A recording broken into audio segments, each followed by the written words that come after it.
Building a better marketing system, customer personas.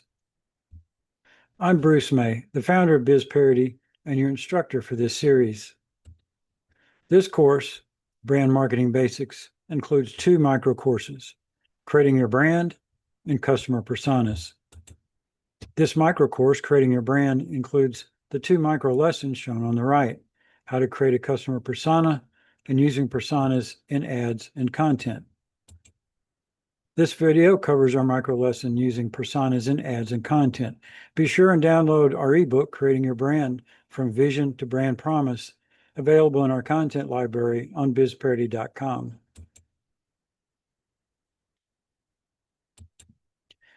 The use of personas has become popular because they are helpful guides for creating content that is directed to a specific audience represented by a particular customer segment. You can look to the personal characteristics you use to define your brand values to create personas with those same characteristics. Personas are useful in creating content because they help you visualize a typical audience member. More importantly, personas make it easier for your audience to identify with your existing customer segments. When they see themselves in your persona, they automatically see themselves as a potential customer. You can use personas in all forms of content, both in ads and content you create for content marketing campaigns.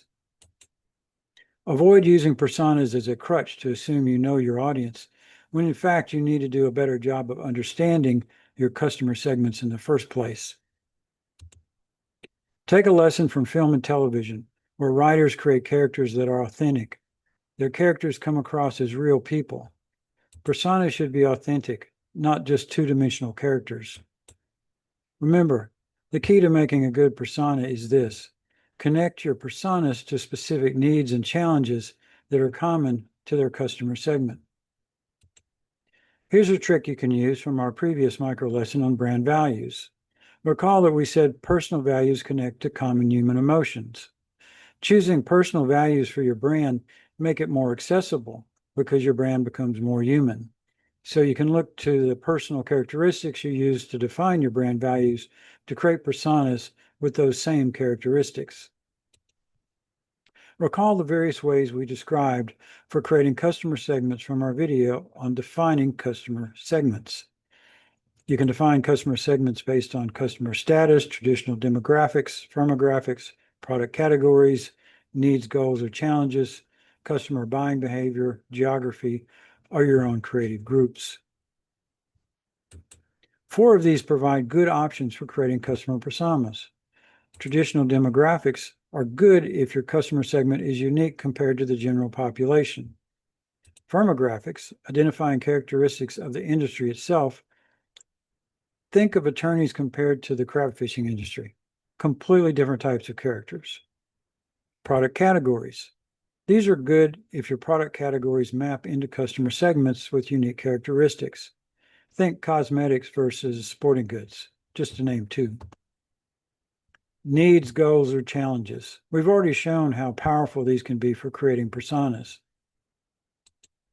If you want to test your personas to see if they match up with the customer segment, ask yourself the following questions regarding a single customer segment and your persona.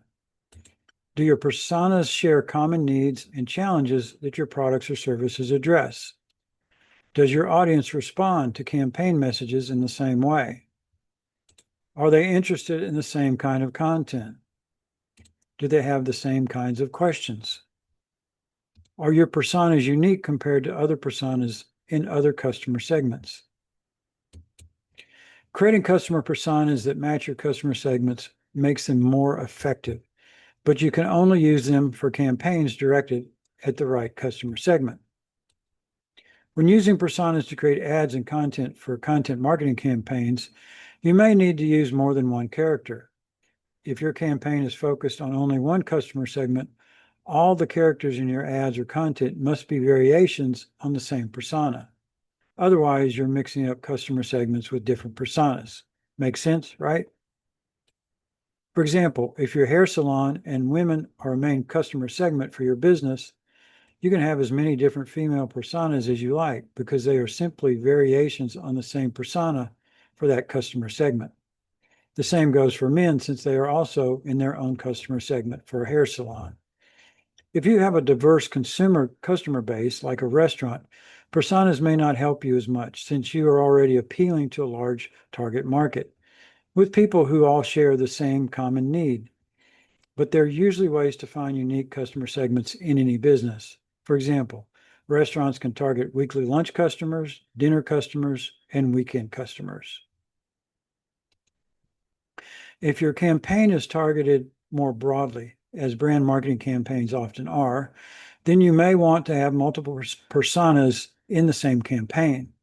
You don't have to use personas in your ads, but it can be a powerful way to help your customers identify with your brand. So at least consider creating a single persona to represent your brand. This is like creating a brand avatar that puts a face on your business. Flo, the super friendly service agent in Progressive insurance commercials, is a good example. If you've never used a CRM like MailChimp or HubSpot, their power comes not from their ability to run email campaigns. It comes from the ability to create landing pages that can capture prospect and customer contact information that is submitted in a form on the landing page. These are quick and easy to set up, especially in MailChimp, which takes only a few minutes to create. It's important to understand how you can tag these customers and prospects when you run a campaign. Here's the process for creating ads and tagging prospects that you capture when they click on an ad you place in an online ad network, like Facebook, LinkedIn, or Google Display Ad Network. When a follower clicks on an ad, they are sent to a landing page that you create in your CRM. When a user fills out the form on the landing page and clicks Submit, the information is sent to your CRM. This is where they're tagged. When you create a landing page, you enter the tag you want to apply to anyone filling out the form on the landing page. They're automatically tagged in your CRM database as soon as they submit the form. You can tag them for a customer segment or for any tag you might create for your campaign. You can use tags to track stages in the customer journey and create future campaigns just for people with that tag. Tracking and tagging prospects is the best way to move them through the customer journey.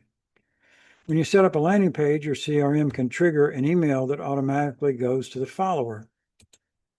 You can provide a link in the email that lets the user download content or receive a special offer. You've probably used this process many times as a user. It is a classic way for a business to trade an offer or a piece of content for contact information that allows the business to send emails to the user. The emails are automatically sent every time a follower clicks on the same landing page. Once you set this up, you don't have to do anything else. The process will go on whenever you create an ad that links to that landing page. Typically, you'll run a campaign for a few days or weeks, then duplicate the landing page for a new campaign, so you can collect new data for each new campaign. When a follower responds to your campaign, they either become a customer or they enter the top of your sales funnel. This basic process is at the heart of much of the automated marketing you need to set up for your campaigns. We'll explore this in more detail in our course on digital media strategies. That completes this micro lesson using personas in ads and content. Be sure and download our ebook, Creating Your Brand from Vision to Brand Promise, in our content library on bizperity.com. Next time, our micro course will be 4 main digital marketing processes, part of our course on digital media strategies. See you next time on Building a Better Marketing System. Thank you for joining us.